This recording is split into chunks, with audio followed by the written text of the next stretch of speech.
campimetría. Y en esto es importante ver el tema de la órbita, ¿no? ¿Por qué? Porque todo lo que está estructurado anatómicamente es con relevancia a la amplitud que nos deja ver, ¿no? La amplitud del campo visual. Si usted ha mencionado, las paredes laterales de la órbita están a 45 grados, ¿no? Entonces forman 90 grados. Pero si ustedes se tocan el rebordo orbitario, va a estar más para atrás que la parte anterior. Y obviamente que tenemos una nariz que nos va a impedir tener una amplitud de visión. El campo de visual lo vamos a evaluar de manera individual cada ojo, al igual que todas las veces que evaluamos el globo ocular. Entonces lo vamos a tapar el ojo izquierdo para evaluar el ojo derecho y vamos a verificar que la amplitud de visión es de 90 a 100 grados, 45 a 50, 60 y algunos libros indican la parte inferior 70 grados de amplitud. Entonces, alguien en sus palabras puede describir qué es campimetría. Medición del campo visual. Y se acuerdan que nosotros teníamos un equipo, ¿no? ¿Cómo se llamaba? En la primera clase, ¿no? Que es el campímetro de Humphrey, el que teníamos nosotros. Entonces yo les voy a pasar unas hojas para que lo vayan viendo, que es lo normal del campo de visión. Y en pocas palabras, aquí que se nota más, el campo de visión, tanto a nivel confrontativo, que es la parte más práctica que ustedes van a poder hacer, tanto como más específico como el campímetro de Humphrey, utilizamos la evaluación de 4 cuadrantes. Nosotros, cuando ustedes tengan su hoja, van a evaluar el ojo derecho con su mano derecha y el ojo izquierdo con su mano izquierda. Al igual, cuando tengan su examen práctico, ya saben que el ojo derecho está aquí y el ojo izquierdo está a este lado, ¿no? Entonces esto, al ser ojo derecho, vamos a evaluar que esta parte es temporal y esto es nasal, ¿no? Ahí está cabalita de ustedes. Entonces, temporal porque está afuera y nasal porque está dentro, ¿no? Ojo derecho, su mano derecha. Cuadrante superior temporal, cuadrante inferior temporal, cuadrante superior nasal, cuadrante inferior nasal. Esto es hemicampo temporal y hemicampo nasal. Y si fuese así, hemicampo superior y hemicampo inferior. Entonces así evaluamos. Cuando ustedes hagan en sus clases prácticas a nivel confrontativo, digamos en sus servicios rural, demás, cuando existan este tipo de aboliciones, va a ser más fácil detectarlo y rápido, porque el paciente mismo va a decir, no veo de la mitad para afuera. Entonces ustedes vamos a aprender a hacer la evaluación confrontativa y cuando ustedes describan, saben, ¿no? Hemicampo temporal, hemicampo nasal. Y es la manera correcta de denominarlo. Entonces vamos a evaluar los detalles en una amplitud de visión, no solamente la parte central, que es donde la fobia estaba en juego, ¿no? Donde tenemos el 100% de visión, en la fobia, sino también la periferia. Prácticamente es como vemos de reojo, ¿no? La amplitud de visión va a variar de acuerdo a la bibliografía, pero en términos generales hay que tener en cuenta que a nivel temporal son 90 grados, pregunta de examen. A nivel nasal puede variar la bibliografía indicándonos desde 45, 50 hasta 60 grados. Superior 60, inferior igual nos indican unos 60, otros 70 grados. Varía eso porque de acuerdo a la anatomía de cada uno, ¿no? Hay personas que tienen sus ojos naturalmente un poquito más de exoftalmo, pero recordarle que la exoftalmía tiene mayor de 20 milímetros desde el borde de la órbita hasta el ápice de la córnea. ¿Es así? Si ustedes revisan, indicaba que de 12 a 20 milímetros era normal. Entonces esa amplitud, también el borde de la órbita que esté más posterior, va a variar con el grado del campo de visión. Vamos a tener esta isla de visión. Esa isla de visión que está pasando su hoja por ahí, nos va a hacer referencia a todo el campo de visión. La parte central, que es el cruce entre ambas líneas, es nuestra fobia, nuestra punta de esta montaña, de esta isla. Es donde tenemos mayor porcentaje de visión y la fobia estaba central a la retina, hemos mencionado. Estaba dentro de la mácula, ¿no? Y la mácula se encuentra a nivel ligeramente temporal e inferior anatómicamente. Entonces ahí está la fobia. Y la mancha ciega va a ser como una excavación. Es pronunciada esa excavación porque hay cero sensibilidad porque es el nervio óptico, la papila óptica que está saliendo ahí, y no hay fotorreceptores, solamente son un conjunto de los axones de las células ganglionarias. ¿Ya? Por eso está esta excavación, este hueco, la mancha ciega. Y hemos mencionado que todos tenemos mancha ciega porque todos tenemos nervio óptico. Si no tuviéramos nervio óptico, no veríamos, ¿no? Entonces todos tenemos mancha ciega. El nervio óptico, entiendan, anatómicamente se encuentra nasal y superior. Si lo ven en la bibliografía indica así, en todo, nasal y superior, milimétricamente hablando. Pero en su campo de visión, la mancha ciega que corresponde a la papila óptica se va a encontrar temporal e inferior. ¿Por qué? Ahorita vamos a ver vías visuales. Entonces no se confundan, ¿ya? La prueba de confrontación es muy fácil. Dice, ¿no? Confrontación. Entonces ustedes van a estar al frente de su paciente. En este caso, como ella está sentada, lo correcto es que yo también me siente, estemos al mismo nivel, ¿no? De acuerdo si su paciente es alto o pequeño. Y confrontación. Ella se va a tapar, en este caso, su ojo izquierdo, porque vamos a evaluar primeramente el ojo derecho. Lo correcto es que sus pacientes se tapen con la palma, para que tapen completamente el globo ocular que no están evaluando, porque a veces son vivos los pacientitos y buscan la manera de intentar ver ayudándose con el otro. Entonces va a cerrar los ojitos, se va a tapar el ojo izquierdo y con la palma de su mano un poquito más arriba, eso, abre grande. Y ustedes van a hacer lo mismo, en este caso yo que necesito lentes, ¿no? Se van a tapar bien y es confrontativo, es decir, que ustedes tienen que tener en cuenta de saber que su campo de visión está bien, ¿no? Eso, primeramente. Y luego al revés su compañera que dice, al revés, eso. Y entonces ella tiene que tener una amplitud de visión parecida a la mía. ¿Puede variar un poquito? Puede. Pero, por ejemplo, aquí me tiene que decir sin mover sus ojos, mirándome aquí. ¿Cuántos dedos ven? Eso. ¿Y ahora? ¿Y ahora? ¿Y ahora? Bien, entonces hablamos los 4 cuadrantes. ¿No es así? Podemos evaluar, también hay otra forma que le vamos mostrando y acercándonos los dedos. Algunos bibliografías indican solamente el dedo índice para evaluar si la afectación está solo periferia y la parte central está bien, ¿no? O sea, evaluamos toda la amplitud de visión. Hay otra forma también que indica que el paciente está sentado, se tapa su globo ocular que no va a ser evaluado y ustedes con un lápiz se pueden ir acercando el campo de visión y hasta donde logre ver. Entonces ahí, digamos, ese sería mi campo de visión. Claro que no lo tiene que ver perfecto, pero sabe que existe algo que le está mostrando, ¿no? Y cada vez que se va acercando a su campo de visión central, la imagen tiene que mejorar, ¿no? Porque hemos dicho que la visión central tiene el 100% de visión. Lo que pueden hacer también a sus pacientes es agarrar un color, ¿no? Un lápiz de color y aparte de que indique cuándo lo logra ver, indicar el color que está viendo. Entonces esa es la evaluación o prueba confrontativa. Más que todo cuando existe este tipo de abolición en la sensibilidad, ¿no? O también aquí, por ejemplo, periférico. Si hubiera una disminución de la sensibilidad muy poquita, que ahorita no traje, es muy difícil ser detectado con este tipo de prueba. Para eso existen las campimetrías de Hamm, para corroborar específicamente en todos los puntos de evaluación. No es difícil, ¿no? Han existido anteriormente diferentes tipos de campimetrías o campímetros. Hemos visto que el actual como es, ¿no? Que ahorita lo vamos a volver a ver. Pero existían las perimetrías manuales cinéticas y las estáticas. Las cinéticas, que la luz se movía así, ¿no? Se mueve. Y las estáticas, que la luz estaba quieta, muy parecida a la actual, pero que el que estaba operando el equipo tenía que encender y apagar los interruptores y tenía que anotar los puntos. O sea, era manual, ¿no? Un tiempo largo de realizar la prueba.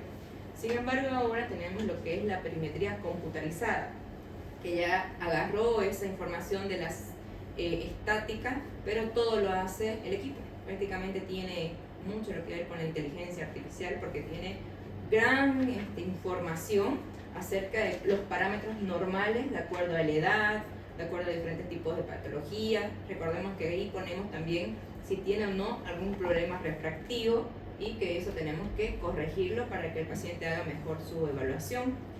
No es difícil para el que realiza la prueba, para el operativo, pero tiene que colaborar el paciente, ¿no? Para el paciente puede ser más cansador, porque como la prueba puede durar entre 2 a 10, 20 minutos por ojo.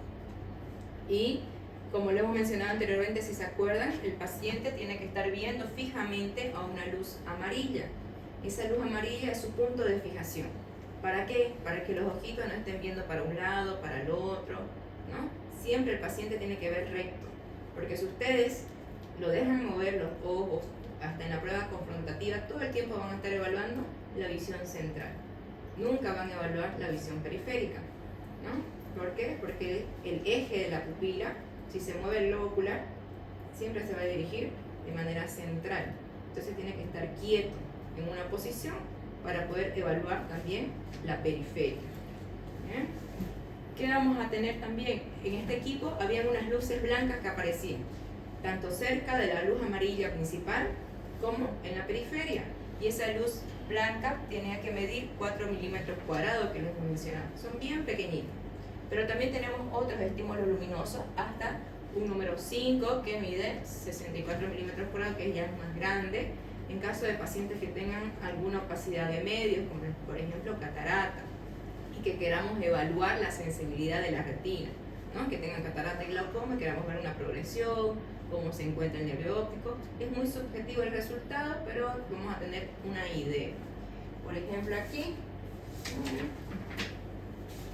este paciente que tiene catarata, vamos a decir que no ve, entonces corroboramos que tiene una disminución de la sensibilidad, tiene áreas de abolición, porque hay áreas negras en el mapa blanco, en el mapa de grises, pero esto principalmente porque tiene una catarata madura.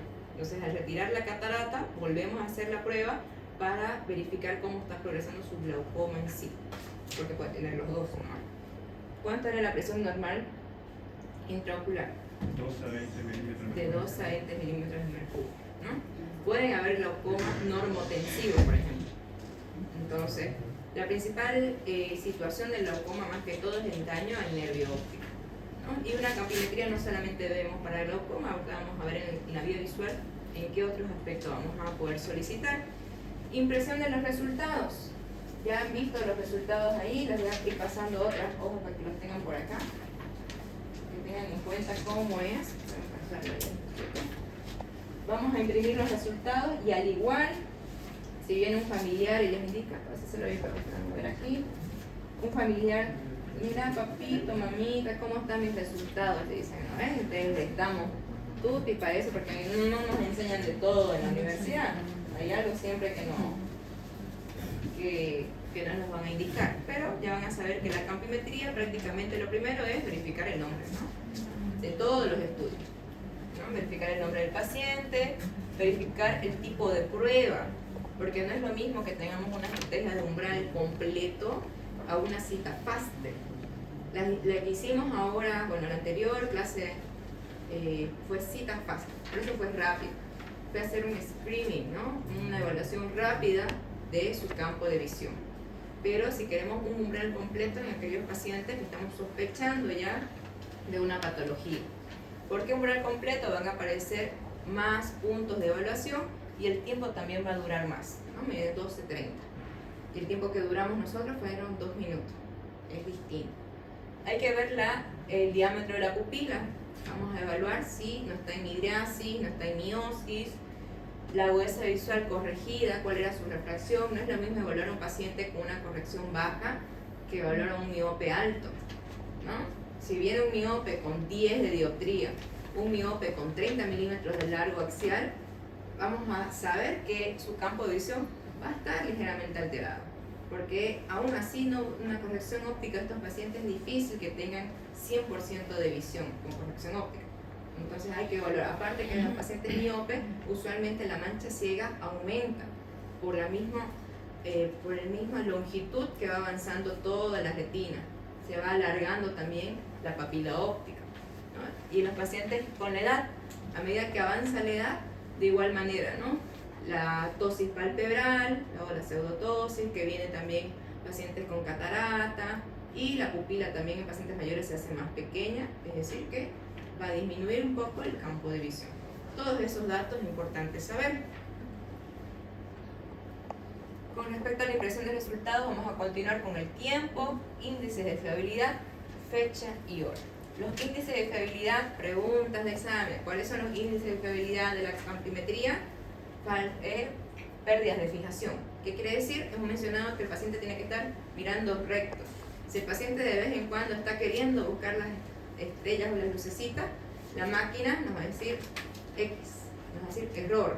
Y tiene un porcentaje de error que tiene que por lo menos ser menos de 10, ¿no? En la pérdida de fijación. ¿Por qué? Porque si no, todo el tiempo la máquina va a saber que estamos volviendo la visión central y no estamos teniendo una buena evaluación de su campo de visión. Errores falsos positivos, errores falsos negativos. Ahorita vamos a ver cuáles son los errores falsos positivos, pero en conjunto no tienen que pasar más del 20%. ¿No? La fecha y la hora, porque la máquina también guarda toda la información, tiene gran poder de almacenamiento y nos va a obtener un grado de progresión de la evaluación correspondiente. Pérdidas de fijación. Entonces aquí hay una disminución de mantener la mirada en el punto de definición que indica y mancha ciega mal delimitada. Hemos mencionado que la mancha ciega, ¿dónde tiene que estar en su campo de visión?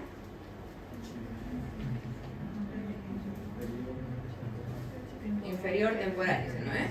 En su campo de visión. Entonces, inferior temporal igual en la hojita está. Si estuviera superior, hay una pérdida de la fijación. O sea, está mal hecha la prueba.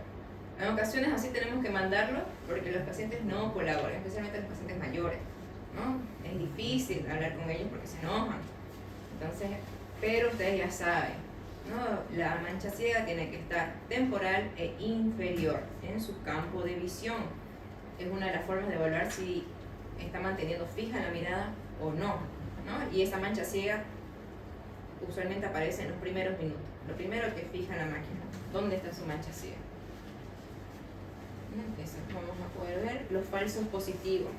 Seguramente uno de sus hojas indica así, X, ¿no? Aquí hay pérdida de fijación, nos está marcando la máquina con X, y los errores falsos positivos también, que es el happy tiger.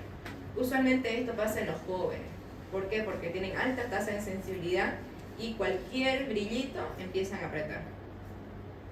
No discriminan con lo que es la luz en sí, con algunos efectos luminosos que el mismo globo ocular que provoca fotopsias, ¿no? Que son destellos luminosos por una luz que encandila. Entonces hay que discriminar esas pequeñas chispitas con la luz que es redonda, que es delimitada y que es blanca, que es pequeña. Las otras ya son minúsculas o hasta inventadas, ¿no? Son happy tiger, especialmente pacientes jóvenes. Y los falsos negativos, aquellos pacientes que no están prestando atención a la prueba, que se están durmiendo, ¿no? Especialmente los pacientes más de edad. Entonces ustedes van a saber si tiene 85 años y tiene 16% de falsos negativos, seguramente se durmió, ¿no? Seguramente no está prestando atención.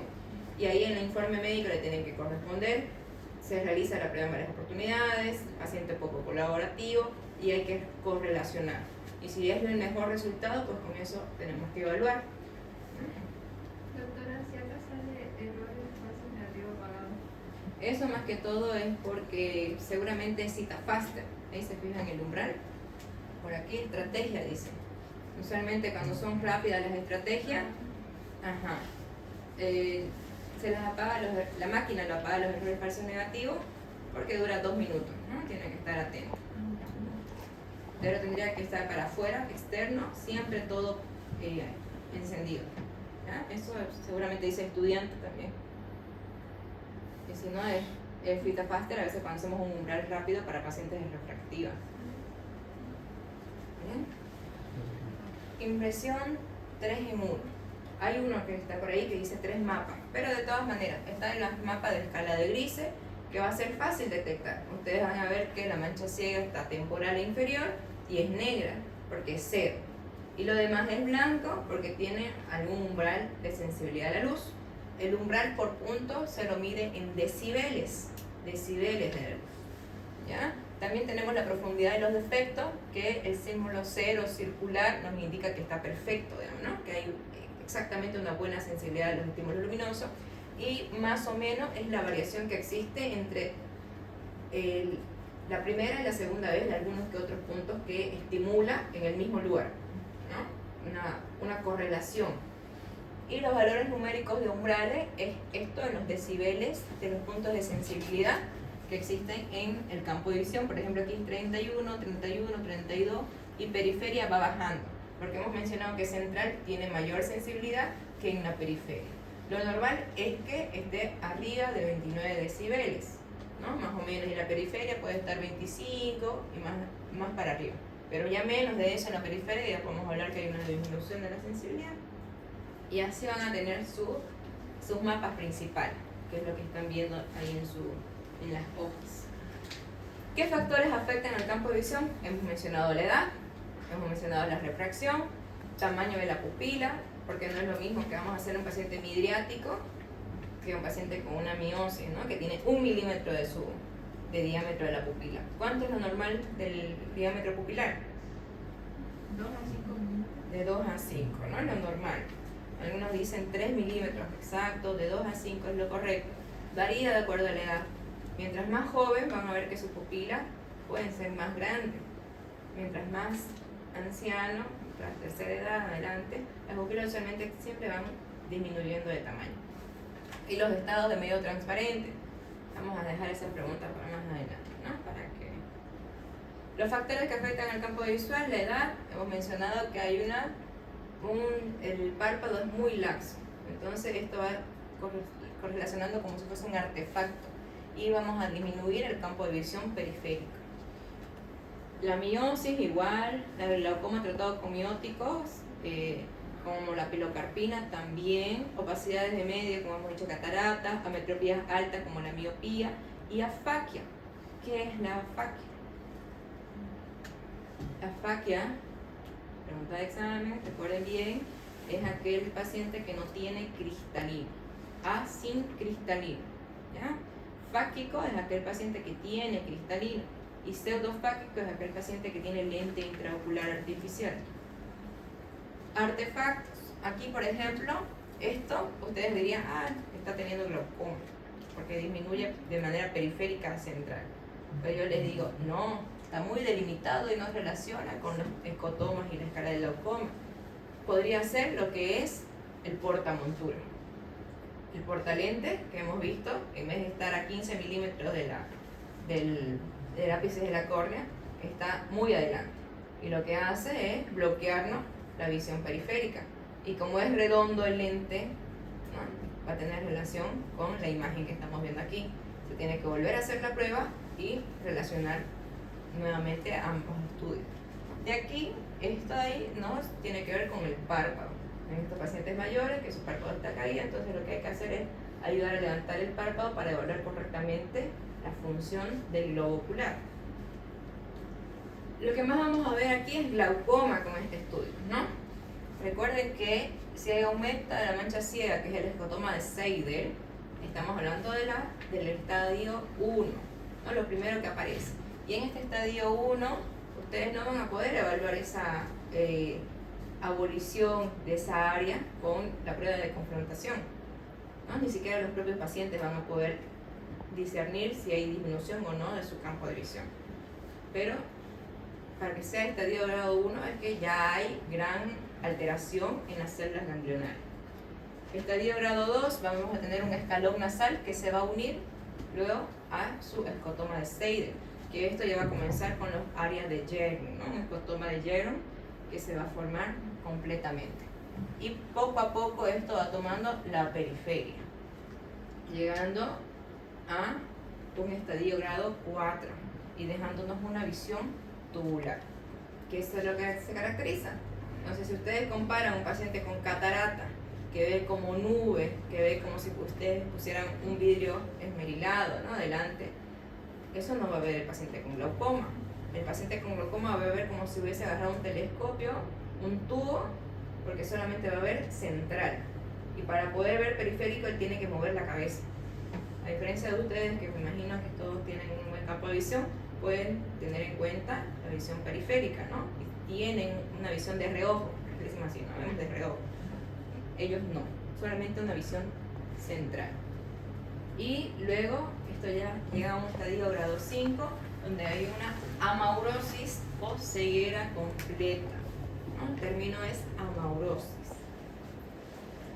¿Cómo vamos a hacer para evaluar y por qué hemos mencionado que la papila óptica está anatómicamente nasal y superior y en el campo de visión se refleja temporal e inferior? Por la vía óptica, ¿no? La vía óptica que corresponde a las retinas, sus células ganglionares, nervio óptico, quiasma óptico, tracto óptico, esto que es el cuerpo geniculado, radiaciones ópticas, hasta llegar al área 17 de Brodmann, hacia su núcleo pretectal, el núcleo de Ehlers-Westphal, y luego la vía parasimpática. ¿Cómo vamos a hacer? Ahí para poder entender. Vamos a avanzar. Ahí. Entonces, todo lo que está cerca de la nariz es nasal. Todo lo que está cerca del hueso temporal es temporal, ¿no? No es difícil. Entonces, el campo de visión nasal que ustedes tienen, aquí ustedes lo pueden relacionar como si este fuese su ojo derecho, ¿no? Ahorita que lo están viendo así. Nasal lo va a agarrar la información en la retina temporal. Y su campo de visión temporal lo va a agarrar la retina nasal. Igual con este otro ojo. Esta retina nasal que está agarrando su campo de visión temporal va a pasar por las fibras del nervio óptico y se va a cruzar en el quiasma contralateral. Y estas fibras temporales de la retina que está agarrando su campo de visión nasal va a pasar por el nervio óptico y se va a dirigir ipsilateral, por el mismo lado. ¿Bien? Y lo mismo va a pasar con el otro ojo. Entonces, la retina nasal, que está agarrando su campo de visión temporal, pasa contralateral.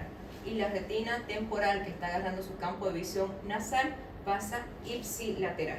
Entonces, ¿qué fibras de la retina pasan por el quiasma óptico y se intercruzan? Fibras de la retina nasal de ambos ojos. Bien, aquí vamos a avanzar para que se saquen una foto. Ahí.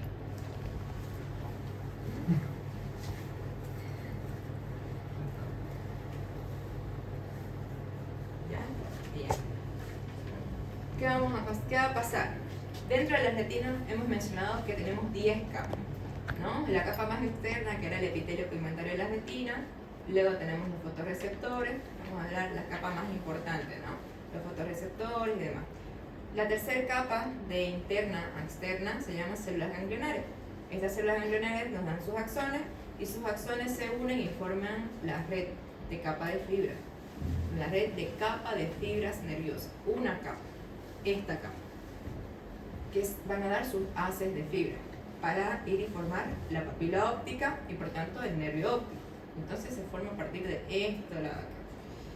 Si ustedes ven, haces de fibras arciformes en forma de arcos, ¿no? Tiene curvatura, van hacia la papila a formar esto. Sus haces de fibras radiadas que vienen ya más nasal, del lado nasal de la retina. Esto es temporal, esto es nasal. Y las papilomaculares, y si ustedes ven aquí, tiene más células ganglionares. Su red es mucho más exquisita de sensibilidad a los estímulos. La parte macular, especialmente la fobia. Y van a formar su haz papilomacular. De ahí forman el nervio óptico. Aquí vamos a ver un video para seguir viendo lo que es la vía visual. Ahí. Entonces, su visión temporal lo agarra la retina nasal y eso se cruza contralateral. La información van pasando, no sé por qué se me queda ahí, al cuerpo geniculado, las radiaciones ópticas, hasta el área 17 de Brodmann, hasta el núcleo pretectal, ¿no? Ese es su ojo derecho. Y la retina temporal se iba ipsilateral. Con el ojo izquierdo va a pasar lo mismo, ¿no? Su campo de visión nasal con la retina temporal y esta se va a ir ipsilateral. Y al revés, la retina nasal agarrando información temporal y se va a ir contralateral. Aquí, en estos núcleos pretectales, cada núcleo le va a dar una información a su núcleo de Edinger-Westphal. Y aparte, estos núcleos pretectales van a dar un cruce de información también, ¿no? El núcleo pretectal derecho le va a dar información al núcleo de Edinger-Westphal izquierdo y derecho. Y el núcleo pretectal derecho también le va a dar información al contralateral y al ipsilateral. Entonces, estos dos núcleos de Edinger-Westphal van a tener la misma capacidad de información. Es por eso que al ser un reflejo fotomotor directo a un globo ocular, hay el reflejo fotomotor conceptual en el otro ojo, ¿no? Si yo le alumbro con la linterna a su ojo derecho, hay una miosis. Y si ustedes ven así al otro ojo, también hay una miosis. ¿Por qué? Porque la información compartida, en este caso, ¿no? Para que podamos entender, también tiene que ver con los reflejos pupilares. Y es por eso que nosotros tenemos la visión en 3 dimensiones. Y es por esa razón también que cuando tienen solamente un globo ocular, no hay esa estimulación de la profundidad de los objetos como cuando vemos con los dos ojos. Pero ¿qué es lo que pasa? Que pueden haber problemas en todo este tracto óptico, ¿no? Si yo afecto al nervio óptico como tal, viene un trauma del techo de la órbita, ¿no? Hay ruptura de las estructuras del techo de la órbita, son muy propensos a que haya una ruptura, una lesión en el nervio óptico.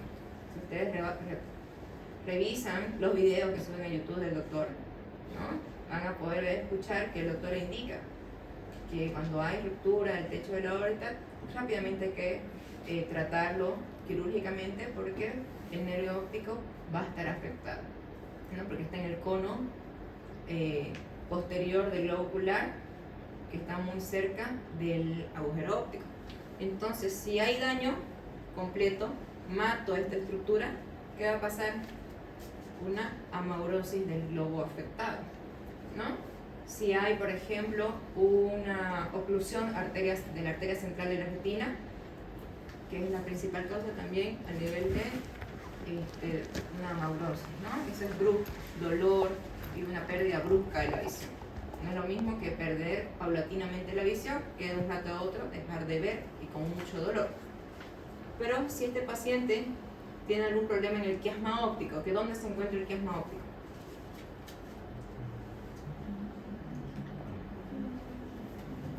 A ver, ¿dónde se encuentra el quiasma óptico? Fuerte. Se encuentra en la silla turca del esfenoide, ¿no es cierto? Y esa silla turca, ¿qué aloja? A la hipófisis. Y esa hipófisis hay una que lastimosamente estamos viendo muy a menudo, hay un adenoma en hipófisis que podría proyectarse, ¿no? Un quiste también viene. Eso se hace grande, aumenta el volumen, el contenido del continente, y por tal motivo puede hacer que en el quiasma óptico lo oprima, lo presione. Y como estos son fibras nerviosas, recordarles que si se mueren, usualmente las fibras nerviosas, algunos libros dicen actualmente que se regeneran, no sé si han leído, pero nosotros sabemos que no, las fibras nerviosas no se vuelven a regenerar, pero pueden comprimir, y van comprimiendo cada vez más, van comprimiendo. ¿Qué es lo que pasa? ¿Qué cruza aquí? Hemos dicho las fibras nasales de la retina, y esto agarra información de las fibras temporales. Entonces lo que puede provocarnos es una hemianopsia bitemporal, así. Es una hemianopsia bitemporal. Pero ¿qué ocurre? Pero ¿qué ocurre si nos afecta al tracto óptico o a las relaciones ópticas? ¿Qué fibra está pasando por este ojo? Aquí hay un rojo y un verde. ¿Qué fibra está pasando? ¿Nasal de qué ojo? Del derecho, ¿no? Si está nasal del derecho, de su campo visual temporal del derecho, que está aquí, ¿a qué lo pasa? o lo muevo aquí para que todos lo vean, porque si no, no lo van a ver. Aquí. Entonces aquí, ¿no? Su fibra temporal del derecho. Y si estaba aquí, ¿qué más? ¿El verde qué? No, al revés, el verde era nasal, ¿eh? ¿Y el rojo qué? Temporal. Retina temporal del campo nasal, ¿no? Entonces, este paciente hay una alteración y tiene una hemenopsia derecha de ambos ojos. ¿Por qué de derecha? Porque está derecho, ¿no? Aquí el ojo izquierdo, pero derecho, nasal y este temporal. ¿Dónde está afectado? Aquí. Entonces, si yo les pongo este dibujo en su examen, ¿dónde está afectado en su tracto óptico? Ustedes saben que puede estar afectado en posterior al quiasma, ¿no?